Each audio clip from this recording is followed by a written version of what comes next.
The live TV, सच सबसे आगे। नमस्कार, मैं हूं रंजीत झा और आप देख रहे हैं द लाइव टीवी। सीमा हैदर को लेकर भारत में खूब चर्चा हो रही है।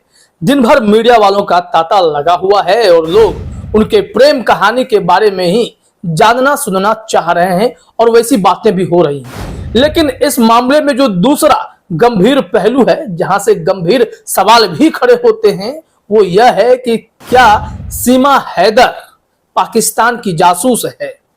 क्या सीमा हैदर का असली नाम सामिया रहमान है? क्या वो पाकिस्तान आर्मी की सदस्य है? तमाम ऐसे गंभीर सवाल उठने लगे हैं और भारत आने के पीछे उसकी मंशा क्या है? ये कई ऐसे गंभीर सवाल हैं जिसको लेकर अलग अलग जगहों से पड़ताल हो रही है। कई के पास साक्ष्य सबूत आने लगे हैं, डॉक्यूमेंट्स, विजुअल्स भी आने लगे हैं जो यह बता रहे हैं कि वो पाकिस्तान आर्मी से जुड़ी हुई है, आईएसआई से जुड़ी हुई है। देखिए जरा अपने स्क्रीन पर पहले वो विजुअल देख लीजिए। इसमें हम आपको दिखा रहे हैं कि एक सर्टिफिकेट लिए पाकिस्तानी आर्मी के तौर पर जो दिखाई पड़ रही है उसे सीमा हैदर उर्फ सामिया रहमान बताया जा रहा है और दो तस्वीरें हैं उसकी इस विजुअल में, और इसमें लिखा हुआ भी है सिर्फ ए Ahan starrer Major Samiya Rahman is a real life star who served in the UN peace making mission. अब ये सामिया रहमान है क्या? आप इस तस्वीर को देखिए और जो दूसरी तस्वीर है साइड पोज में खड़ी है उससे तो निश्चित तौर पर सीमा हैदर उर्फ सामिया रहमान ये लग रही हैं, और जो सामने वाली तस्वीर है उसमें भी थोड़ी बहुत तो वो लग रही हैं। खैर, अब इसे इंदू नाम के ट्विटर हैंडल ने शेयर किया है सनसनीखेज खुलासे के साथ में। इन्होंने दो ट्वीट किए हैं बड़े बड़े जिसमें सबूत देने की कोशिश की है और सवाल भी उठाए हैं, क्या सीमा हैदर ही सामिया रहमान है? ऐसे गंभीर सवाल वो उठा रहे हैं। इनका कहना है कि उन्होंने ग्राउंड जीरो से रियलिटी पता करने की कोशिश की और इसके अलावा मिडिल ईस्ट के देशों से भी खुफिया जानकारी इन लोगों ने इकट्ठा करके सामने लाई है जो वो जांच एजेंसियों को देंगे। लेकिन इस बीच जो उन्होंने मोटा मोटी बातें सामने रखी हैं वो जरा अपने स्क्रीन पर आप देखिए।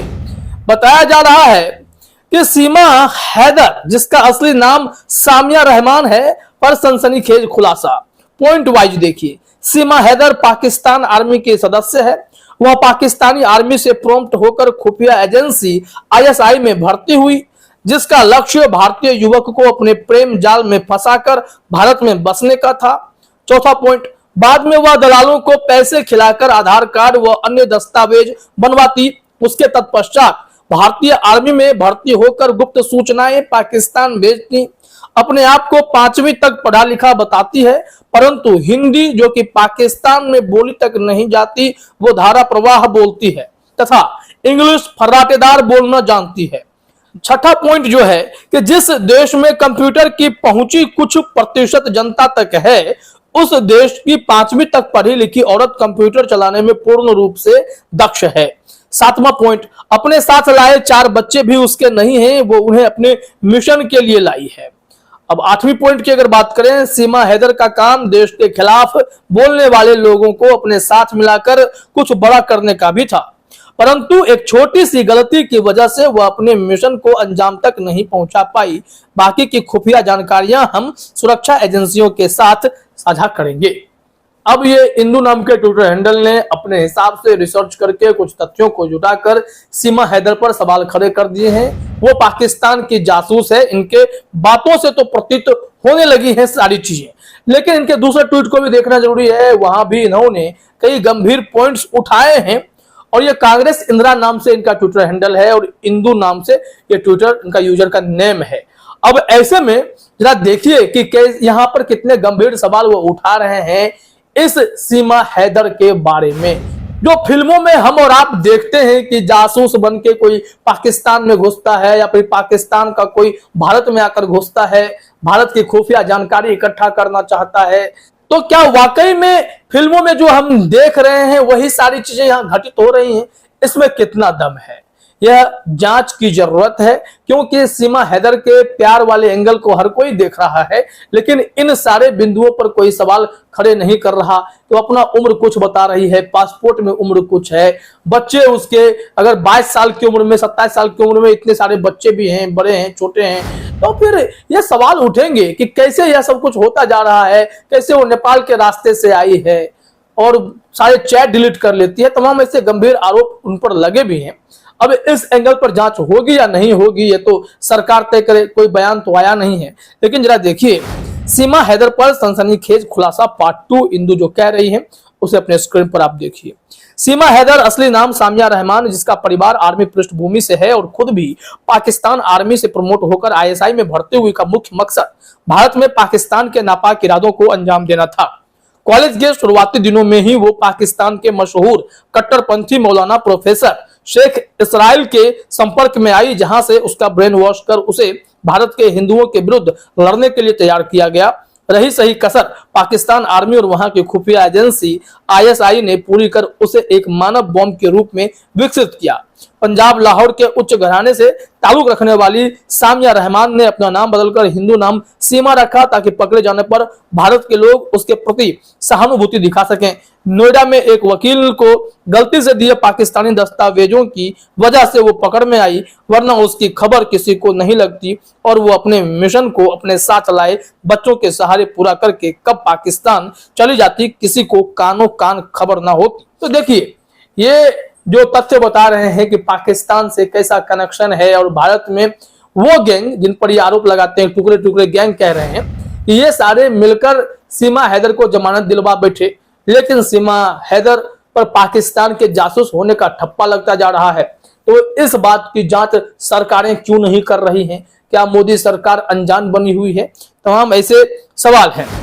अब फिर आखिर में उन्होंने फिर से कुछ पॉइंट्स उठाए हैं जिसे देखना बहुत जरूरी है। क्या क्या बताया जा रहा है, मुख्य मकसद क्या है, एकदम से पूरी बातों को करीवाइज यह इंदु ट्विटर हैंडल जोड़ने की कोशिश कर रहा है। आगे देखिए क्या कहा जा रहा है। जो सवाल है कि वो किस रूट से नेपाल के रास्ते भारत पहुंची, वो बिना बच्चों के भी भारत आ सकती थी। उसके पास से 3 आधार कार्ड और कई पासपोर्ट मिले। आखिर ये जाली दस्तावेज किस मकसद से बनवाए गए थे? नेपाल में इस्तेमाल की गई मोबाइल सिम को तोड़ने का मकसद क्या था? पबजी भारत में प्रतिबंधित है तो सचिन किस प्रकार वो गेम खेल रहा था? अपनी आयु 27 साल बताती है, जबकि पासपोर्ट पर 20 साल लिखी, किसी ने 22 बताया है। अब उसके बाद देखिए, सचिन जिसकी आयु काम करने की है वो पबजी गेम क्यों खेल रहा था? 8वां पॉइंट, भारत में आते ही हिंदू बनने का ढोंग करना। जिस देश में हिंदू परिधानों पर प्रतिबंध है उसे अच्छे से साड़ी बांधना आना। फिर 10वां पॉइंट, सोमवार का व्रत रखना। ये तमाम ऐसे सवाल हैं जो सीमा हैदर को सवालों के घेरे में खड़े कर रहे हैं। उन पर जासूस होने के जो शक हैं वो शक भी धीरे धीरे सही मालूम पड़ने लगे हैं। अब इनके मकसद को भी बताया गया है कि ये कितने गंभीर मकसद के साथ भारत आई है। हमने बस उन तथ्यों को रखने की कोशिश की है जो इंदु नाम के ट्विटर हैंडल पर आ रहे हैं। अगर इसमें सच्चाई नहीं है तो भारत की सरकार, भारत का सिस्टम इसे गलत साबित करे, क्योंकि जितने भी तथ्य हैं वो बेमेल तो लगते हैं। सीमा हैदर जिस हिसाब से आसानी से भारत में एडजस्ट कर रही हैं और जैसे जैसे वो पहुंची हैं वो सारी चीजें सवाल खड़े करती हैं। यहाँ सीमा हैदर का मुख्य मकसद भी बताया गया है। अब इसमें सच्चाई कितनी है ये तो जो जिन लोगों ने ग्राउंड जीरो पर रिसर्च किया वही बता सकते हैं, बाकी पुलिस बता सकती है। पॉइंट नंबर 1 देखिए, सीमा हैदर का उद्देश्य भारत के बड़े नेताओं की हत्या करने का था, जिनमें भारत के प्रधानमंत्री, रक्षा मंत्री और आरएसएस के लोग शामिल हैं। भारत में आतंकवादी गतिविधियों को अंजाम देकर भारत में अराजकता फैलाना था। मोदी जी की हत्या कर विश्व में भारत की बढ़ती प्रसिद्धि को रोकना था। भारत के खुफिया और परमाणु ठिकानों की जानकारी पाकिस्तान और चीन को देने का मकसद था, ताकि युद्ध के समय भारत की मूवमेंट को भांपकर उसे कमजोर किया जा सके। मोदी विरोधी ताकतों को खड़ा करना ताकि भारत को अपने इशारों पर चला सके। ये सारे पॉइंट्स इसमें बताए गए हैं। लेकिन यहाँ एक और चीज मैं जोड़ना चाहूंगा कि इस सीमा हैदर उर्फ सामिया रहमान जो पाकिस्तान की हैं, ये नमाज पढ़ना भी नहीं जानती हैं। इनके पास कई पत्रकार पहुंचे, लेकिन एक पत्रकार ने इस्लाम से जुड़े कई ऐसे सवाल कर दिए जिस पर सीमा हैदर ने चुप्पी साध ली। उन्होंने कहा सॉरी सॉरी सॉरी। इसका क्या मतलब है जरा देखिए अपने स्क्रीन पर। कविश अजीज ने एक ट्वीट किया है जिसमें वो वीडियो है, पत्रकार उनसे सवाल पूछ रहे हैं इस्लाम से जुड़ी हुई चीजों पर। तो सीमा हैदर कहती हैं कि वो रमजान में नमाज पढ़ती हैं, लेकिन रिपोर्टर ने जब इनसे सूरह फातिहा पढ़ने को कहा तो उन्होंने कहा मुझे नहीं आती। बिना सूरह फातिहा के कौन सी नमाज पढ़ी जाती है? जांच एजेंसियों को गहनता से जांच करनी चाहिए। और इस मामले में इंडिया टाइम्स पर यह खबर भी है। इंडिया टाइम्स ने भी लिखा है कि मीडिया से बातचीत के दौरान सीमा ने बताया था कि वो रमजान में कुरान पढ़ती थी। एक रिपोर्टर ने उनसे सूरह फातिहा पढ़ने को कहा तो सीमा ने कहा कि उन्हें ये नहीं आता। जनता ने एजेंसियों से सीमा की अच्छे से जांच करने की मांग की है। सीमा को रिपोर्टर ने बार बार सूरह सुनाने को कहा, लेकिन सीमा ने सॉरी कहकर बात टाल दी। तो ऐसे में हर जगह सीमा उलट पुलट जवाब दे रही है। कहीं अपने आप को हिंदू बनाने के लिए बोल रही हैं, तो कहीं खुद को पाकिस्तान के नागरिक बता रही हैं, लेकिन उन्हें इस्लाम का जरा सा भी ज्ञान नहीं है। तो क्या वो कुछ छुपा रही है या वाकई में वो जासूस है, उसकी ट्रेनिंग अलग लेवल पर हुई है? इन सब तथ्यों पर जांच की जरूरत है। वाकई में सीमा हैदर की सच्चाई तो भारत के सामने आनी ही चाहिए। क्या इसके पीछे कोई बहुत ही खतरनाक मंसूबा तो नहीं, यह पता चलना चाहिए। फिलहाल इस वीडियो में इतना ही। आप सभी का हमसे जुड़ने के लिए बहुत बहुत धन्यवाद। द लाइव टीवी, सच सबसे आगे।